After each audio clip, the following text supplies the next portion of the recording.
Hi class, good morning. So, how are you today? I hope that you are okay in this past few weeks, class. Okay, very good. Before that is magprayosata. And in the Father, the Son, the Holy Spirit, Amen. Dear God, please be with me at school today. Help me learn new things, be kind to my classmates, and listen to my teachers. Give me the courage to do my best, to remember that you are always with me. Amen. And in the Father, the Son, the Holy Spirit. Amen. Okay, so class, please mamalihog sa si ma'am na mag-arrange mo sa inyong chairs and please pick up any small pieces of paper around you. Thank you so much. Okay na class? Okay. Now, let us check your attendance. So, last time, nagtold ko sa atong mga row leaders to verify if everyone in your row is present. For the row 1, is your row is present? Okay, very good. Row 2. Thank you. Row 3. Yes, thank you. And row 4. Okay, so everyone is present. So now, let us delve into our topic. But before that, I have here an activity called the magic bag. You can see here class no naa si brown bag mao na si atong magic bag. So unsa day ni sulod ni magic bag?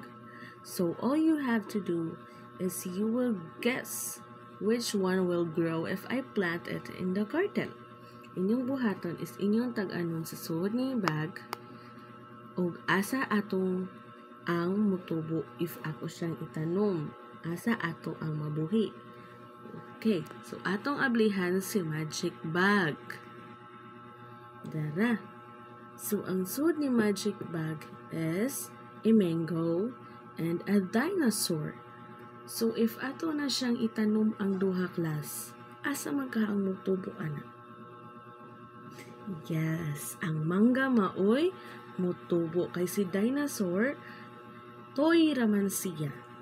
But si mango is pwede kayo siyang mutubo. Yes, si mango ang ato ang answer. So yesterday class, when we were recalling lang, we used our senses to describe things. So can you describe class og unsay differences ni dog og ni rock? Please describe it in 2 words only. Yes, the dog moves fast and eats food, while si rock kuno is dili siya makalihok ug gahi pud si rock. Very good na minaw jud mo sa ato ang discussion kaga hapon. Now, na ako'y another activity. So, this is called a group sorting game. In your groups, sort these 8 cards into 2 piles. So, kani ko ng 8 diri ka cards nga inyong nakita here sa atong screen is inyo na siyang bahinon og kaduhayin nyo siyang linyahon. Inyo siyang bahinon based sa ilang kapariha. So, you must work together class and decide on a single rule for your piles. So, nasabtan ra ba class? Okay, let us start now. Okay, dara inyong works class. Very good. Si pile A. Okay na, si Miming. May mga kittens, may mga grass, battles, and leaf. While si pile B, naandiri ang steel, yes, another steel, na rock, and na bricks. Okay, sa inyong giingong diri class, sa inyong pile A, inyong giingon nga these piles are soft.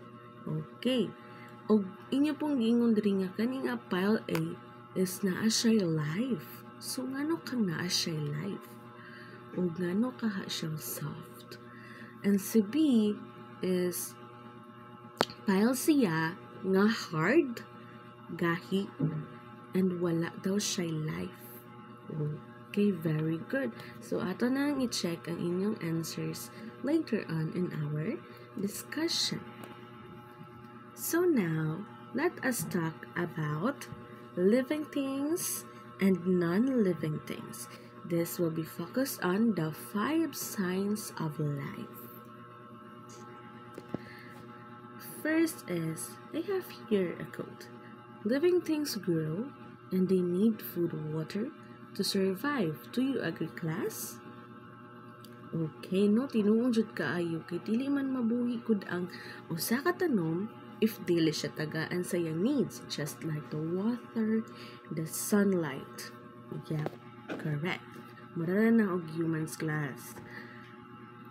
So now, we will be discussing the 5 essential characteristics that define the living thing using a clear visuals. First is move. Mag-show og movement. Si living things, mao ni siya iti mailhan ni living things. Mag-move kuno siya si living things, mao ni siya ang iyahang ti mailhan. If dili mo move si thing, it is called a non-living thing. Kaya dili man siya mo move. But if move kuno siya, mo na siya itawag og living thing. Such as a human, person, and animals. And also the trees. So, nganong mo move man si trees, class?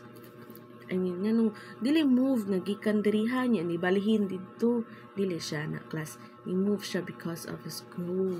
Ni grow si kanang trees ingon ana. Maong nalabot si trees sa tuang living thing. Next is the grow. So mao na siya no ang example ni trees na usab ang iyahang size, dili na siya katong gamay pa hantod sa nausab pud ang shape ni trees. Mao na siya ang example sa living thing na apod siya grow. Ang mga tao pud og ang mga animals, example pud siya aning grow. It's because mutubo man pud sila. The third one is needs. Unsa din ni si needs? Si needs, class, kay mao ni siya ang atong needs every day, just like the food, the water, and the air that we breathe. So, nganong kinahanglan man kayo ni si needs? So, kinahanglanon kayo ni si needs, class, in our daily lives. It because mao man ni siya nagpabuhi nato. So, if dili ta mo kaon kada adlaw, o mao to masakit ta, mapas mo, ingon ana sa dapat mo kaon. And water, importante pud kayo si water, gamit kayo si water. Pwede maliko, pwede mainom, and everything. Pwede nimo mahugas o plato, class, okay? So, maong gamit pud kayo si water. Kay mo-help man nato aron ma-hydrate ang atong body. Next is si air. Nganong importante kayo si air? So, si air is very important, class. Kay dili man mabuhi ang usa ka animal or ang person if wala siya nakaginhawa. So, kanang mga patay, class, wala na sila naginhawa. So, very important kaayo nga ginhawa pa ang usa ka person. Kay mao man na siya at wala nang puwi pa na siya, class. Okay. The fourth one is reproduce. Unsa din is reproduce? Sa reproduce is mag-make offspring. It means padaghanon. Mao na siya sa reproduce. Gipadaghan nimo ang usa ka buak. For example, si kanang naay dog. Usa ra man imong dog nga gusto man ka nga manganak imong dog. So, magkuha ka baron og boy nga dog or girl nga dog, mapares na silang duha, mag-make man na sila og babies. So, mao to, inang-make nila og babies, nag-reproduce na sila, anak. Guys, that is what you call a reproduce. Next is respond. Unsa ka ni si respond? So respond is mao ni siya ang mag-react. Murag na siya na feel. React to heat, light, and touch. For example, nahigo si ma'am aning lapis. Oh, moto ang respond. Ang akong na feel is sakit. Kagapak na ko ako ang self og lapis. So mao na siya gitawag og respond. If naay mo hiccup sa imuha, mainitan ka, ang imuhang body is mo respond siya ato nga mga type of heat, kata light, and katuang touch. Okay, so nasabtan ra ba class? Okay, so moto siya no, if ang object gani kay naa siya atong 5 signs, naa siya atong 5 signs class, kato naa siya atong move, naa siya atong grow, naa siya atong need, reproduce, and response, mo na siya ang living things. Pero ug wala siya ato class, mao na siya ang non-living thing. But always remember class nga si living thing, mao ni siya ang mga objects nga buhi. Buhi ha, magna siya needs. While ang kani si non-living thing is wala ra siya class. For example, the best example for non-living thing is a rock. It's because dili na mo tubo si rock, dili na mo daghan si rock, og dili na siya mag-need og water, food para mo survive, and also dili na mo respond si rock. Another example for non-living thing is atong bricks. Kay kahit man to siya no, wala to siya life, kay dili naman to siya mo grow. And also sa mga steel, kanang mga puthaw class, ingon ana, kanang mga plywood, ingon ana, mao na siya, dili na siya living thing ha. So, mao to siya class ang atuang living thing and non-living thing and 5 signs of life. Nasabtan ra ba class? Okay. So now, na ako'y activity. This is to test if naminaw ba jud mo ni teacher. Naminaw ra man ka mo class. Okay, very good. Naminaw ra jud. So, all you have to do is you will look around the classroom right now and point one thing that is living and non-living.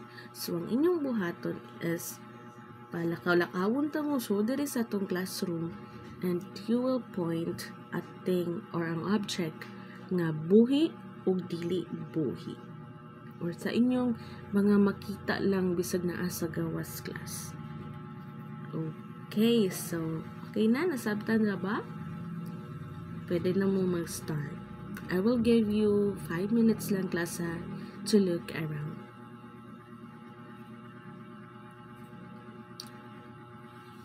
Are you done, class?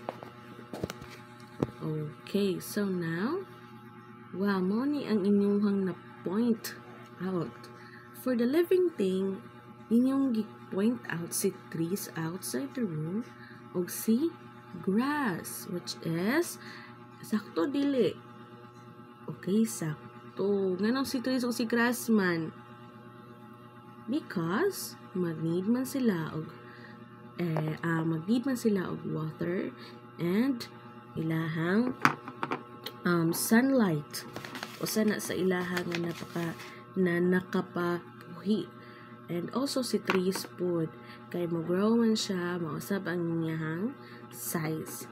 So sa non-living thing, ang inyong i-point out is this clock, table, and chair. Okay, sakto. So si clock, nganong napili man ninyo si clock? Okay, kay si clock, ang iyahang mulihok ni clock, kani ang iyahang hand. No, nga magtudlo sa oras, sa numbers. Pero, dili na siya living thing basta naglihok.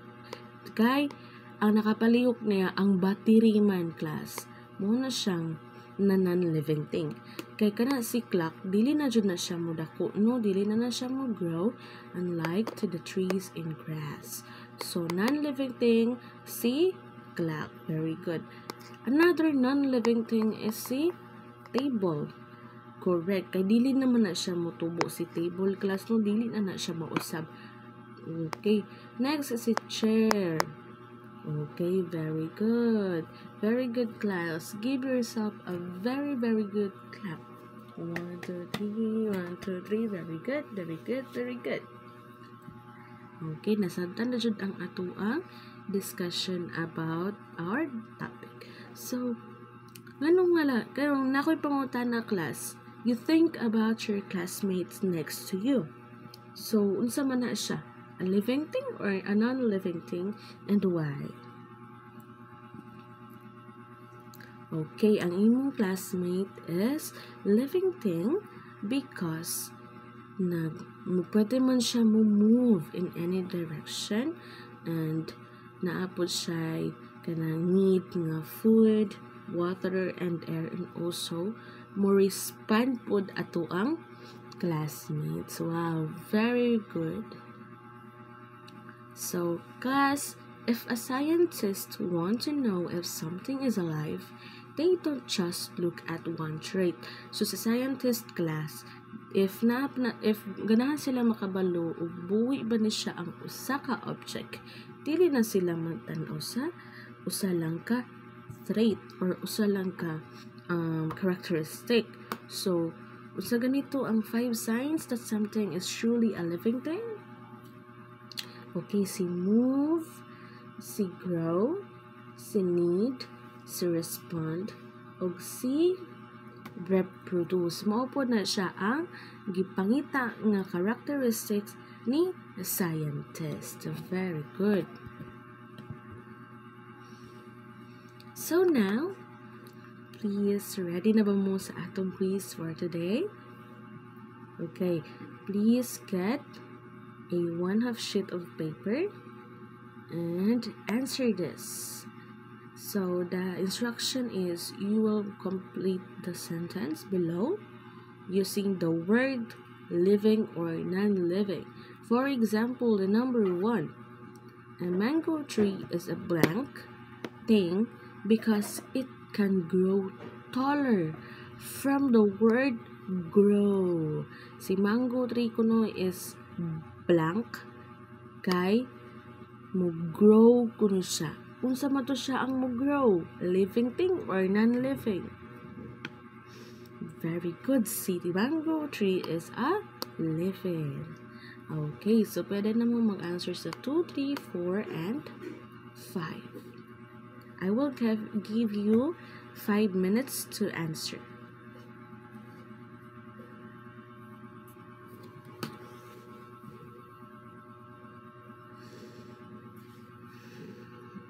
Okay na ba, class? Are you done? Okay, so human na.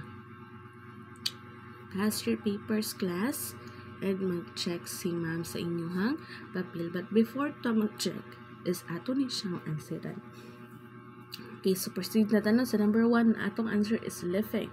For the number 2, please read. My favorite classic toy car is a blank thing because it does not need food. Unsa may answer?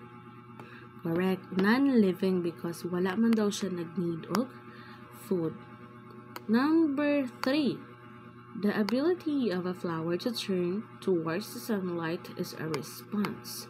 The flower is a blank thing. Naa siya word nga mo response kuno si flower sa sunlight. Unsa man siya, living or non-living? Okay, it is a living thing. Number 4. A house made of wood and stone is a blank thing because it cannot reproduce. From the word, it cannot reproduce. Dili daw siya mo reproduce. Unsa man na siya, si living or non-living? Okay, a non-living thing. Number 5. A small, tiny seed is a blank thing because it has the ability to grow into a plant. It has na ako na siya ability to grow. Unsa man na siya? Living thing or non-living? Yes, it is a living thing. Very good, Dara. Ang answer is number 1 is living, 2 is non-living, 3 is living, 4 is non-living, and 5 is a living thing. Very good. So now, class, is naa ko'y ihatag ninyo nga assignment. Isuwat sa inyong assignment notebook, class, okay? Okay. So all you have to do is you will write down 5 sentences about objects in your home. In each sentence, classify an object as a living thing or a non-living thing and state one reason why. So, magsuwat na magnita mo og things sa inyong house or sa gawas, inyo siyang suwaton. So, number 1, katag ko og example. My dog is a living thing because it needs water every day. Correct? Correct. So, ang inyo na lang ipuno diri is upat na lang kay naghatag naman si teacher og usa. Okay, so maato klase sabtan ra class. Ang living thing og non-living thing, the 5 signs of life. Okay, very good. Karon kay nasabtan naman ninyo, I will end my discussion. Goodbye and thank you, class.